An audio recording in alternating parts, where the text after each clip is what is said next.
If a regular person saw 3 teeth hanging by ropes, they'd cancel their dentist appointment. But horror fans would know, it's time for Saw 3. With this third entry, the series truly began to indulge in the gore and gross out sequences, with the traps becoming increasingly elaborate. Oh, how quaint that little headgear seems now.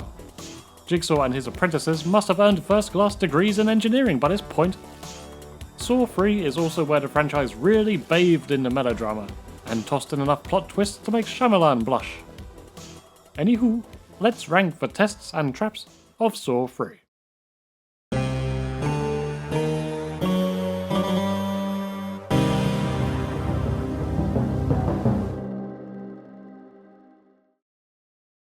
In my rankings of Saw 1 and 2, I rated the main tests of the films very highly. It says a lot about my feelings of Saw 3's story that Jeff's test comes dead last in my list. A whopping 30 minutes into the movie, we are introduced to Eric Banner suffering from severe alcohol bloat. Enraged by the death of his young son and the light sentence his killer received, Jigsaw offers Jeff several chances to find forgiveness. I do appreciate how this mixes things up from the style of the previous films, with the protagonist not being the person in the traps, so to speak. But at the end of the day, Jeff is an unlikable, insufferable, annoying prick whose character arc flips and flops every 5 minutes, leading to a frustrating and predictable finale. His unshakable rage just feels like a repeat of Eric from the previous film, but immensely less interesting. What is it with Jigsaw and guys named Jeff anyway? Watch out, Goldblum! Oh my gosh. In 7th place, I nominate The Frieza Room. The victim, Danica, was a witness of Jeff's son's demise, but she cowardly ran away. This is another one of those traps that works due to relatability. Most of us haven't had intricate mechanisms hooked up to our ribcage, but we've all suffered a cold shower. Well, this is the cold shower from hell. All while Bobby Bloat oogles your chilly digits. His decision to wait, then suddenly take action to help, is again frustrating, but at least he loses a good chunk of his face. It's like the filmmakers watched the flagpole scene in A Christmas Story and said, "No, here's what would really happen." Anyone fancy some ribs? That's right, it's time to discuss the Angel Trap. Officer Kerry had been sticking her beak into Jigsaw's games for 2 and a bit movies now, so it was high time to bump her off. 12 brackets shoved into the ribcage, ready to burst, and the key to her escape waiting inside a jar of acid. Ouch. Kerry gives it a good go, turning the acid into a delicious jar of tomato juice. But the game is rigged, so that's a bummer. Visually it's a good trap, but I have to keep it this low in my ranking due to the cheesy ending. Ugh, soap opera shit, followed by the reveal much later that it was Amanda. Well, we pretty much guessed that she was behind it, so that doesn't really land. Still, I enjoyed the anatomy lesson it gave us, even if I can't show it on YouTube for fear of being deleted. Next up, I'm going with the shotgun collar, aka Lynn's test. The depressed doctor is gifted with this nice Elizabethan ruffle, only Jigsaw's upgraded it with a load of shotgun shells. These bullets were linked to a signal, and should that signal fail, well, let's just say it won't only be the collar that's ruffled. Connecting her survival to Kramer's is a brilliant idea. If he dies, he dies. No, you're getting it all wrong, Drago. If he dies, she dies. It's a new angle and quite the dilemma, especially when he looks like he spent 30 years on Dagobah. There is another Jigsaw. Lynn is pretty successful herself, though I don't trust her hairdressing skills. Oh Jesus. Hey Lynn, I've got a lot of DIY to do this weekend. Do you want to help out with a drill? Oh fucking hell. Yes, this test provides us with one of the most drawn out, queasiest sequences in the film. Problem is, after all is said and done, it's not really Lynn's test, is it? No, it's actually Amanda's test. In a shocking switcheroo, Kramer reveals he's been challenging Amanda this whole time. Smug little shit. All these sequences allow Amanda to shine in villainous mode, for the first time really.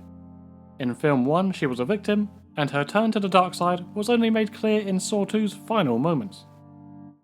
I love the idea of this apprentice losing faith in Jigsaw's goals and his rules, and ultimately being punished for that. However, her demise at the hands of Jeff feels too easy. She subjected a lot of people to some truly unfair, devastating deaths, and she just catches a bullet like a common garden thug. The love triangle misunderstanding, straight out of a 90s sitcom, is equal parts campy goodness and terrible trash, not helped by some of Smith's acting. And again, I wouldn't kick her out of the bedroom trap, if you know what I mean. Bring the pig mask. We've made it to the top 3 for Saw 3. I award the bronze medal to The Rack. No, not that one. This feels like the culmination for Jeff's journey, coming face to face with the man who drove over his boy. Therefore, I admit the stakes are pretty high. The trap itself is just vulgar to the extreme, and the empathy I felt for victim Timothy was stronger than for most, even given the history. My issue here is the filmmaking surrounding it. It hammers us with some thumping industrial rave beats that are not at all matched by Jeff's ponderous lollygagging. The dumb idiot gets both other guys in the room killed, and in both cases, it's just kind of, and not fulfilling either way. So the trap basically ranks this high because the device itself is just so cruel and, dare I say, twisted. Okay, silver medal goes to The Classroom Trap. If we don't count the little teaser of Eric going footloose, it is the classroom trap that serves as the big opening sequence of Saw 3. And boy, does it let you know how gruesome this film's gonna be, how far the blood bar has been raised. Troy is our victim here, a man who's been in and out of prison all his life, despite multiple chances and privileges. Now, he's been chained to the brim, and must rip them all out before the nail bomb in front of him goes bada-boom ting-ting. The analogy between his prison history and the chains is classic Jigsaw. This whole trap feels like it could have been part of Saw 1, minus the controversial reveal at the end. It's a long scene, it's a violent scene, made all the more wicked because Troy actually gives it all he's got. Of course, the eventual explanation that the escape door was welded shut, making the trap impossible, perfectly sets up how the game is different this time around, and hints at Amanda's downfall. Good trap, good story function. Many might disagree with my top choice, but my number 1 trap from Saw 3 is the Pig Vat. The judge who gave Jeff's nemesis such a light sentence is strapped into the large vat, before a conveyor belt of maggot-ridden rotten pigs is blended up and poured all over him.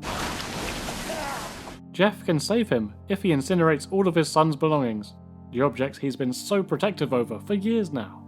Thankfully, the spirit of Sean Connery guides him in good time for once. Let it go. And he's actually able to save one of the victims. That's new for the series, and bumped it in my ranking a fair amount. What really bumped it up is how fucking disgusting it is. Like, absolutely vile, in a different way to the usual, I'm gonna stick your head in a clamp method. I would have loved to have been on the Jigsaw planning committee for this one. I can smell it through the screen so vividly, they should have renamed the film Sniff. Even talking about it is turning my stomach, so I'm gonna end it here. So, there we go! In my opinion, Saw 3 supplies some decent traps with some admittedly good variety. At the same time, there's no top tier content there either. The violence was heightened, but the story that links them all suffers from a lack of focus and almost as much bloat as Jeff. Let me know your opinions on the matter. Farewell for now, I'm gonna be sick.